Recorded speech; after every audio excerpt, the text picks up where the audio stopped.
మీతో మళ్ళీ మళ్ళీ వస్తాం మీ దగ్గరికి. రమేష్ గారు చెప్పండి బ్రహ్మనాయుడు గారు. సో మొత్తానికి మీ మంత్రిగా మీ మాజీ మంత్రి గారు అంటే మన ఆంధ్రప్రదేశ్ రాష్ట్ర మాజీ మంత్రి మీ పార్టీ చూసారా, మీరు కూడా చూసారా, మీ దగ్గర ఉన్న విషయాన్ని బయట పెట్టేసి. అలాగే ఎవరైనా టీడీపీ అంటే మీ నాయకుడేనా అంటాం కానీ మన నాయకుడు అంటామేంటి? అలాగనే మీ మంత్రి మీ నాయకుడు అంటే మీ మంత్రి అన్న. మొన్న మీ డిబేట్ లోనే నేను మీ ముఖ్యమంత్రి గారు అని అంటే మీకు ముఖ్యమంత్రి గారు కాదా అంటే మీరు ఇప్పుడు అదే బూత్ కాదు కదా రమేష్ గారు, ఒకవేళ బూత్ చెప్తున్నానండి. మీ నాయకుడు మన రాష్ట్ర మాజీ మంత్రి, అది చెప్పండి. మన రాష్ట్ర మాజీ మంత్రి మీ నాయకుడు. సో ఆయన ఒక అంశంతో కొట్టిపారేశారు.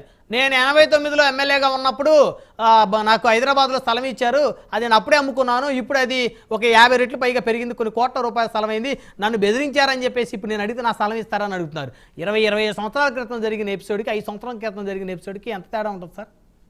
బ్రహ్మనాయుడు గారు, ఇప్పుడు మీరు 20-25 ఆయన ఎగ్జాంపుల్గా చెప్పడం జరిగింది.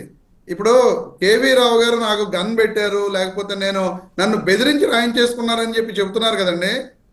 ఆయన ఒక బిగ్ షాట్, అది ఎవరో కూడా మీరు అందరూ కూడా గుర్తుంచుకోవాల్సిన అంశం. ఎందుకంటే ఆయన వందల వేల కోట్ల వ్యాపారాలు చేస్తున్న వ్యక్తి. ఇక్కడే కాదు, అమెరికాలో కూడా ద్రాక్ష పళ్ళ వ్యాపారాలు ఉన్నాయని, ద్రాక్ష తోటలు వేల ఎకరాలు ఉన్నాయని రకరకాలుగా మనం వింటున్నాం. ఈ రోజున అంత వేల కోట్లు వందల కోట్ల ఆస్తులు ఉన్న వ్యక్తి గత 4 సంవత్సరాల్లో అతను బెదిరించి భయపెట్టి రాసుకున్నప్పుడు ఎక్కడో ఒక చోట, ఎందుకంటే చంద్రబాబు నాయుడు గారికి అత్యంత సన్నిహితుడు, గతంలో పవన్ కళ్యాణ్ గారు కూడా ఆయన మీద 2018-19 ముందు కేవీ రావు గురించి ఆయన గురించి అనేక వ్యాఖ్యలు చేశారు. అది కూడా మీరు వినే ఉంటారు. ఇప్పుడు కేవీ రావు గారు మంచి వ్యక్తి చెడ్డ వ్యక్తి అనేది కాదు మన చర్చ. ఆయన ఆస్తుల్లో వాటా లాక్కున్నారా లేదా అనేది ఇక్కడ.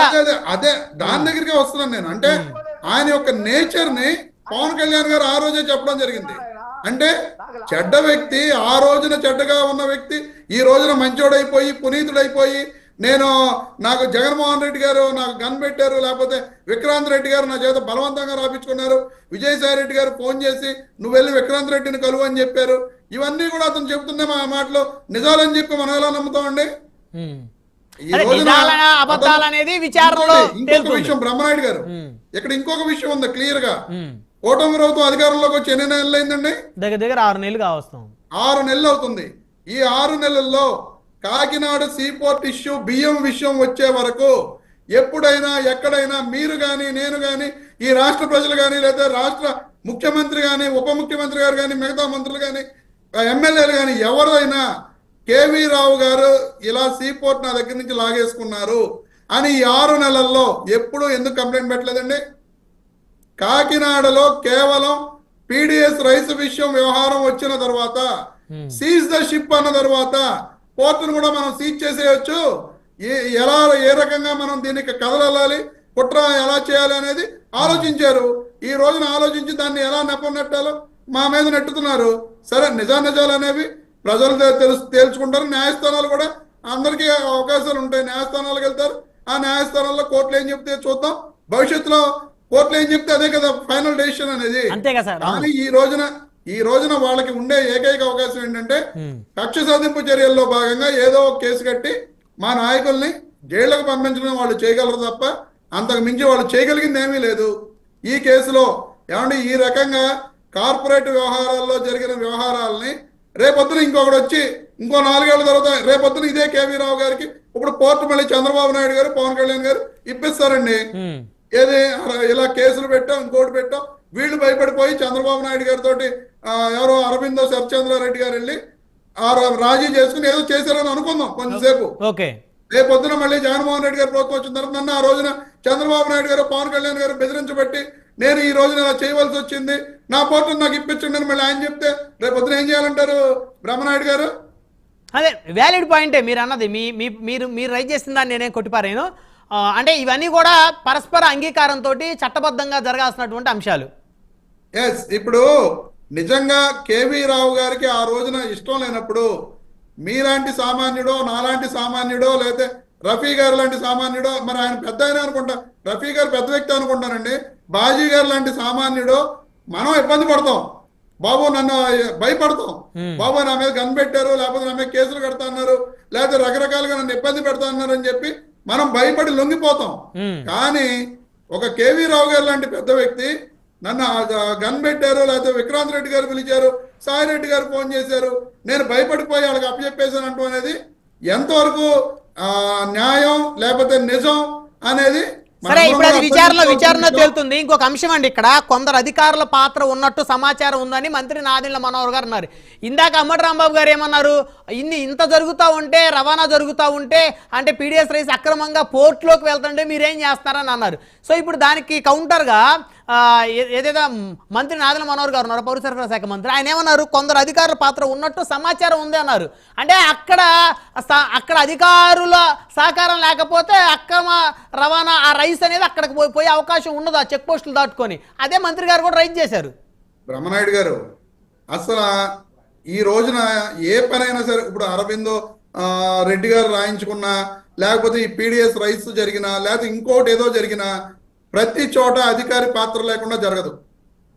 అధికారి అనే ఏ అధికారి అయితే ఉంటాడో ఆ అధికారి తప్పు చేస్తేనే ఈ తప్పులు అలా కంటిన్యూ అయిపోతూ ఉంటాయి. ఇప్పుడు ఎంతసేపు కూడా పవన్ కళ్యాణ్ గారైనా, లేదా నాదెండ్ల మనోహర్ గారైనా, లేకపోతే కూటమి నాయకులైనా ఎంతసేపు ఏం మాట్లాడుతున్నారు, పీడిఎస్ బియ్యం అక్కడ పట్టుకున్నాం. 6 నెలల నుంచి పవన్ కళ్యాణ్ గారు పీడిఎస్ బియ్యం ఇలా రేషన్ మాఫీ అక్రమ రవాణా జరగకూడదని చెప్పి నేను ప్రయత్నం చేస్తున్నాను, రకరకాలుగా నేను దాడులు చేశాను అని చెప్పి ఆయన ఎక్కడికెక్కడ దాడులు చేసిన విషయం కూడా మనం అందరం చూసాం. కానీ గ్రౌండ్ లెవెల్లో, క్షేత్రస్థాయిలో ఈ పీడిఎస్ బియ్యం అనేది ఎక్కడి నుంచి ప్రొక్యూర్మెంట్ జరుగుతుందండి? లబ్ధిదారుడి దగ్గర నుంచి జరిగింది. వాస్తవం చెప్పాలి, లబ్ధిదారుడి దగ్గర నుంచి కాదు సార్, లబ్ధిదారుడి దగ్గర నుంచి, ప్రభుత్వం దగ్గర నుంచి మనం రైస్ తీసుకుంటే మనం తినలేక ఆ రైస్ ని ఎవరో ఒక వ్యక్తికి కిరాణా షాప్ దళారుకి అమ్ముకుంటే అక్కడి నుంచి దళారుల చేతుల్లో నుంచి ఆ పోర్టుకు వచ్చింది. ఇది ఖచ్చితంగా అందరూ తెలిసిందే, మనం చర్చించాలి. లబ్ధిదారుడు ఇవ్వకుండా రైస్ ఎక్కడ తీసుకుంటారు వీళ్ళంతా? సార్ మీరు బ్రహ్మనాయుడు గారు, మీరు దళారు అంటున్నారు, దళారి కాదు, క్లియర్ కట్ గా ప్రతి రేషన్ షాప్ డీలర్ తీసుకుంటున్నాడు. దళారి ఎవరు కొంటల్లా, రేషన్ షాప్ డీలరే. ఎవరికైతే వద్దనుకుంటారో, ఏంటి మాకు బియ్యం వద్దు, మా డబ్బులు మాకు ఇచ్చేయండి అంటే వాళ్ళ దగ్గర 10 రూపాయలకో 15 రూపాయలకో వాళ్ళ దగ్గర తీసేసుకుని రేషన్ షాప్ డీలర్సే వాళ్ళు తీసేసుకుంటున్నారు వెనక్కి. ఈయన ఎక్కడ ముందు చెక్ పాయింట్ పెట్టాలి సార్? రేషన్ షాప్ డీలర్స్ దగ్గర. ఎందుకంటే లబ్ధిదారుడు తనకు వద్దు అనుకున్నప్పుడు అమ్మేస్తాడు కాబట్టి రేషన్ షాప్ డీలర్స్ దగ్గర చెక్ పాయింట్ పెట్టాలి. మండల్ లెవెల్లో ఎంఆర్ఓల దగ్గర ఆయన చెక్ పాయింట్ పెట్టాలి.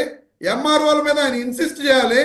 ఏ ఎంఆర్ఓ ఏ రైస్ ఎక్కడి నుంచి, ఎందుకంటే పీడిఎస్ రైస్ ఎక్కడి నుంచి వెళ్ళింది అనేది కూడా మాక్సిమం తెలుసుకోవడానికి అవకాశం ఉంటుందండి. ఆ బ్యాగ్స్ తో కానీ వాటితో కానీ, బ్యాగ్స్ లేకపోతే వేరే రకంగా కానీ కొంత తెలుసుకోవడానికి అవకాశం ఉంటుంది.